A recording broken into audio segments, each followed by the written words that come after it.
نبی آخر الزماں صلی اللہ علیہ وسلم ارشاد فرماتے ہیں قیامت کے دن ابن آدم اولاد آدم اس وقت تک اپنا پاؤں حشر کے میدان سے ہٹا نہیں سکے گی جب تک رب تعالیٰ کے اس سوال کا جواب نہیں دے گی۔ کون سا سوال ہے؟ میرے آقا فرماتے جب تک تم اس سوال کا جواب نہیں دو گے پاؤں میدان سے ہٹا نہیں سکو گے حشر کے دن۔ صحابہ نے پوچھا یا رسول اللہ وہ کون سا سوال ہوگا؟ میرے آقا فرماتے ہیں رب تعالیٰ سب سے پہلے یہ پوچھے گا میں نے تجھے جوانی دی بتا تو نے کہاں کہاں خرچہ کیا، کہاں کہاں خرچہ کیا۔ اور محدثین شارحین فرماتے ہیں اس ایک سوال کے جواب میں کسی کو 300 سال لگ جائیں گے، کسی کو 500 سال لگ جائیں گے، کیونکہ زندگی کا کل خلاصہ جوانی ہے۔ جوانی ہے، بچپن تو لڑکپن میں گزر گیا، بڑھاپا تو ریٹائرمنٹ میں چلا گیا۔ اصل جو زندگی ہے وہ جوانی کی ہے، حساب اس کا زیادہ ہونا ہے، خواہشات اسی عمر میں زیادہ ہیں، گناہ اسی عمر میں زیادہ ہے، دوڑ بھاگ اسی عمر میں زیادہ ہے، اور رب تبارک و تعالیٰ اسی بارے میں سوال بھی کرے گا۔ یہ نہیں پوچھا جائے گا بچپنا کہاں گزارا، بڑھاپا کہاں گزارا، یہ فرمایا جائے گا کہ میں نے جو تجھے جوانی دی تھی اس کا حساب دے دے۔ اے نوجوانوں کیا تم قیامت کے دن اللہ کی بارگاہ میں اپنی جوانی کا حساب دینے کے لیے تیار بیٹھے ہو؟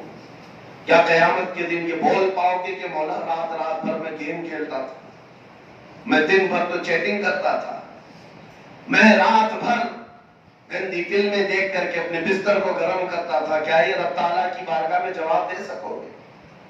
تم کیا جواب دو گے؟ سورہ یاسین میں رب تعالیٰ فرماتا الیوم نختم علی افواہہم وتکلمنا ایدیہم وتشہد ارجلہم بما کانوا یکسبون۔ آج کے دن تو ہم تمہارے منہ پر مہر لگا دیں گے، تمہارے ہاتھ ہم سے بات کریں گے، تمہارے پیر تمہارے بارے میں گواہی دیں گے تم اپنی جوانی میں کیا کیا کرتے تھے۔ یہاں تک کہ قرآن میں 24ویں پارے میں اللہ فرماتا ہے کہ لوگ اس دن تعجب میں ہوں گے کہ ان کے ران کی چمڑی بھی بات کر رہی ہوگی، ان کے رانوں کی چمڑیاں بات کر رہی ہوں گی اور کہہ رہی ہوں گی کہ مولا یہ اپنی شرمگاہ کو کس طرح سے عذاب کیا ہوا تھا، یہ کس طرح غلاظتوں میں مبتلا تھا۔ ہر مرد چیخ کر ان چمڑیوں کو کہے گا کہ تمہیں کیا ہو گیا ہمارے خلاف بات کر رہے ہو۔ وَقَالُوا لِجُلُودِهِمْ لِمَ شَهِدتُّمْ عَلَيْنَا، ہمارے خلاف تم گواہی کیوں دینے لگ گئی چمڑی کو؟ تم تھوڑا سا جل جاتی تو میں مرہم پٹی کرتا تھا، چمڑی کو اگر خروچ بھی آ جائے تو ہم اس کی پٹی میں کتنا وقت گزارتے ہیں، ہم بہت خیال کرتے ہیں ان چمڑیوں کا، لیکن یہ چمڑیاں کل ہمارے خلاف گواہی دیں گی تو وہ بولیں گی چمڑیاں جب تم ان سے سوال کرو گے کہ ہمارے خلاف گواہی کیوں دے رہے ہو، وہ کہیں گی قالوا انطقنا اللہ الذی انطق کل شیء، اس رب ذوالجلال نے ہمیں بولنے کی طاقت دی ہے جس نے ہر ایک کو قوت گویائی عطا کی اور ہمیں منصف بنا کر بھیجا گیا دنیا میں کہ ہم اللہ کی بارگاہ میں امانت کے ساتھ تمہاری خبریں منتقل کریں گے۔ اسی لیے اس حدیث کا خلاصہ اس پر اگر ہم عمل کر لیں زندگی سکون سے گزر جائے۔ میں کبھی کبھار یہ سوچتا ہوں، آپ بھی سوچو اس بات کو، دنیا یہ ٹینشن بھری نہیں ہے، یہ فکروں بھری نہیں ہے، یہاں کون سا سکھ اور کون سی آزادی ہے تمہارے پاس؟ دن پورا کمانے کی فکر میں جاتا ہے، رات آرام کی فکر میں، کبھی دیکھو تو بیماریاں گھر کر گئی، کبھی دیکھو تو رشتہ داریوں کے معاملات، کبھی گھر میں ماں بیمار، باپ بیمار، بیٹا بیمار، ان تمام تفکرات میں تو ہم جی رہے ہیں، یہی سارے ٹینشن ہیں، کل کیا کھائیں گے، کل کیا کمائیں گے، یہ پوری لائف تفکرات بھری ہوئی ہے، کوئی دن سکون کا ہوتا نہیں، کوئی دن سکون کا ہوتا نہیں۔ اب میں آپ سے کہتا ہوں اگر تم نے یہ سوچ لیا کہ جس دن مر جائیں گے سکون سے جا کر قبر میں سو جائیں گے، موت کے بعد لوگ دفن کر کے آتے ہیں، ہو سکتا ہے تمہیں لگتا ہوگا کہ مردہ سکون سے سو گیا، لیکن قبرستان میں ہر کوئی سکون سے نہیں سوتا۔ ادھر تم دفن کر کے آئے، 40 قدم دور آئے تھے کہ اللہ کے فرشتے اس کی قبر میں آ گئے، اٹھا دیا جھنجھوڑ کر کے. اب کون سے سکون کی بات ہے؟ فرشتے اب وہاں سوالات پہ سوالات کرتے چلے جا رہے ہیں اور جواب نہیں آ رہا ہے تو اسے عذاب میں مبتلا رکھی ہوئی. کچھ کی قبروں میں سانپوں کا بچھوؤں کا عذاب، کچھ کی قبروں میں فرشتے ان کے سینوں پر بھالا مار رہے ہوں گے جس سے اس کا جسم میلوں اندر چلا جاتا ہے اور یہ قیامت تک جاری رہے گا. مردہ سوچتا ہے یہ وقت گزر جائے، یہ وقت گزر جائے، قیامت آ جائے گی تو اس سے چھٹکارا مل جائے گا. سوچو دنیا میں یہ سوچتا رہا کہ لائف ختم ہو گئی قبر میں سکون ہوگا، قبر میں سکون نہیں ملا تو سوچتا حشر کا دن آ جائے، اس دن تو یہ قبر کے عذابات سے چھٹکارا تو مل جائے گا. آ گیا حشر کا دن، قیامت کا دن آ گیا. اب جیسے ہی میدان میں کھڑا ہوا وہاں کی تپش اور گرمی نے تو بے حال کر دیا. حدیث پاک میں ہے لوگوں کے بھیجے پک پک کر کے کانوں سے ابل رہے ہوں قیامت کے میدان میں، اور وہاں پر بھی سوالات. اب وہ اس انتظار میں ہوگا کہ جلد سے جلد میرا فیصلہ ہو جائے، میرا فیصلہ ہو جائے. دنیا سے چھٹی لینے کی کوشش کرتا رہا قبر میں سکون مل جائے، قبر سے بھی سکون لینے کے لیے حشر کا انتظار کرتا رہا اور حشر میں آنے کے بعد اب فیصلے کا انتظار کر رہا ہے کہ جلد سے جلد میرا فیصلہ ہو جائے. اب اے نوجوانوں ذرا دل پر ہاتھ رکھ کر کے بتانا، اگر قیامت کا 50,000 سال کے برابر کا ایک دن تمہارے حق میں فیصلہ آ گیا اور تمہیں یہ کہہ دیا گیا فلاں بن فلاں جہنم میں جائے گا، اب کہاں سکون لوگے؟ اب کہاں کا انتظار کرو گے؟ ہر جگہ کی لائف تو ہم نے برباد کر دی، نہ دنیا میں سکون مل سکا، نہ قبر میں، نہ حشر میں. پھر جہنم ماوا ملجا ہو گیا، وہاں ٹھکانہ ہو گیا ہمارا. اس لیے میرے آقا صلی اللہ تعالی علیہ وسلم کی طرف اشارہ کرتے ہوئے بریلی کے امام نے کہا تھا آج لے ان کی پناہ، آج مدد مانگو ان سے، کل نہ مانیں گے قیامت میں اگر مان گیا.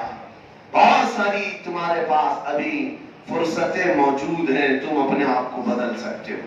یہ مسجدیں جو ویران ہیں انہیں بھر سکتے ہو، جو ہر وقت تمہیں پکارتی ہیں کل قیامت کے دن یہ تمہارے خلاف مقدمہ کریں گے. اللہ کی بارگاہ میں شکایت کرتی ہے مسجد مولا انہوں نے بنا تو دیا تھا لیکن مجھے بھوکا اور پیاسا رکھتے تھے. اس سے پوچھا جائے گا مسجد کو کہ تجھے بھوک کیسے لگتی تھی؟ یہ کہتی ہے جب اذان ہوتی مجھے بھوک لگتی، اگر یہ آ کر میری صفیں بھر دیتے میرا پیٹ بھر جاتا، مگر انہوں نے اکثر مجھے خالی رکھا، بھوکا رکھا. یہ ہمارے خلاف مقدمہ کرے. لیکن تصویر کا ایک دوسرا رخ بھی میں آپ کو بتا جاؤں. یہ تو ان لوگوں کے حالات میں نے آپ کو بتایا جنہوں نے اپنے ہاتھوں جوانی برباد کر دی، جنہوں نے جوانی کی قدر نہیں کی، احساس نہیں کیا، غنیمت نہیں جانا. یہ ان کے لیے میں نے بتایا. لیکن آؤ میں تمہیں بتاؤں جس نے جوانی کی دہلیز پر قدم رکھتے ہی احساس کر لیا کہ میں یہاں پر اپنی مرضی کی لائف جینے نہیں آیا، میرے رب اور رحمان کی مرضی سے جیوں گا، تو پھر اس نوجوان کے حالات ایسے اللہ اکبر. اس کے لیے فرشتوں میں اعلان کیا جاتا ہے، فرشتوں میں اعلان کرایا جاتا ہے یہ اللہ کا پاکیزہ بندہ ہے جو اپنی خواہشات کو ٹھکرا کر اس پر فتن دنیا میں، فتنوں سے بھری ہوئی دنیا میں اپنے رحمان کے حضور کھڑا ہوتا ہے، مصطفیٰ کریم کے پیچھے چلتا ہے. فرشتوں کی جماعت میں تمہارا نام اعلان کرایا جائے گا. وہ جوان جو اپنی جوانی کی قدر کیا، اور اتنا ہی نہیں اگر تمہاری موت ہوئی، اگر تمہارا انتقال ہوا، حدیث پاک میں ہے زمین کا وہ ٹکڑا جہاں تم سجدہ کرتے تھے وہ تمہاری موت پر رونے لگ جائے، روتا ہے اللہ کی بارگاہ میں کہ مولا اس کے سجدوں سے مجھے سکون تھا وہ ہم سے دور ہو گیا. اس کے غم میں وہ ٹکڑا جہاں پر تم سجدہ کرتے تھے وہ روتا ہے. اور اتنا ہی نہیں آسمان کا وہ دروازہ جس سے تمہارا رزق اترتا تھا تمہاری موت پر وہ بھی غم کرتا ہے. مولا ایک صالح نوجوان گیا ہے، وہ نوجوان گیا جو عشق مصطفیٰ میں تھا. اسی کو اعلیٰ حضرت نے فرمایا عرش پر دھومیں مچی کہ مومن صالح ملا، فرش پر ماتم اٹھا کے طیب و طاہر گیا. عرش پر دھومیں مچی، مومن صالح ملا، فرش پر ماتم اٹھا کہ طیب و طاہر گیا۔ یہ آسمان اور زمین دونوں بھی اس کے غم میں رہتے ہیں جو عشق مصطفیٰ میں مبتلا تھا۔ اور اتنا ہی نہیں، جس دن جنازہ ہمارا نکلتا ہے گھر سے، جانتے ہو قبرستان کے دروازے پر پہنچنے سے پہلے بزرگوں نے فرمایا مردے جو قبروں میں موجود ہیں وہ تمہارے استقبال کے لیے کھڑے ہو جاتے ہیں، اور ہر قبر والا یہ اللہ کی بارگاہ میں تمنا کرتا ہے کہ مولا یہ جو صالح جنازہ آ رہا ہے میرے پڑوس میں اسے دفن کر، اسے یہاں دفن ہونے کی توفیق دے دے۔ ہر ایک تمنا کرتا ہے کہ تم پڑوسی بن جاؤ اس کے۔ کیوں؟ اس لیے کہ وہ قبروں والے جانتے ہیں کہ آج یہ سوئے گا ہمارے بغل میں، اللہ کی رحمتیں اس پر برسے گی، ان کے چھینٹے ہم پر بھی آئیں۔ لیکن بزرگوں نے یہ بھی لکھا ہے کہ جو جوانی برباد کر کے جا رہا ہے، جو جنازہ نکلا ہے، پورے قبرستان کے مردے کھڑے ہو کر مولا کی بارگاہ میں پناہ مانگتے ہیں، مولا اس کا جنازہ قبرستان میں آنے نہ دے، ہمارے بغل میں اسے دفن ہونے نہ دے، کہ اگر وہ آج یہاں سو گیا تو کل سے اس پر جو عذاب ہونے والا ہے اس کی دھمک ہر ایک کی قبر میں آئے۔ تمہارے ہاتھ میں ہے زندگی کون سی گزارتے ہو، کون سی زندگی گزارتے ہو؟ وہ زندگی کے ہر کوئی تمہارا استقبال کرنے کے لیے زندے بھی اور مردے بھی کھڑے رہے، یا وہ زندگی جس سے تم ہر کوئی دامن بچاتا ہو؟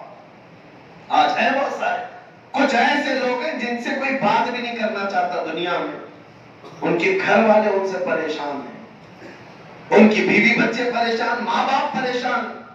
بعض تو یہ کہتے ہیں گھر میں آتا ہے تو بلا کی طرح لگتا ہے۔ میرے عزیزوں، کون سی زندگی گزارنا چاہتے ہو؟ اپنے آپ کو سنوار لو، اتنا سنوار لو کہ لوگ تمہارے جانے کے بعد تمہاری کمی کا احساس کرنے لگے، تم محفلوں کی رونق بن جاؤ، تم لوگوں کی زینت بن جاؤ، کہ تمہارے سے لوگ مسکرائیں اور تمہارے سے لوگ نفع اٹھائیں۔ یہی میرے آقا صلی اللہ علیہ وسلم کے فرمان کا مقصد ہے، خلاصہ۔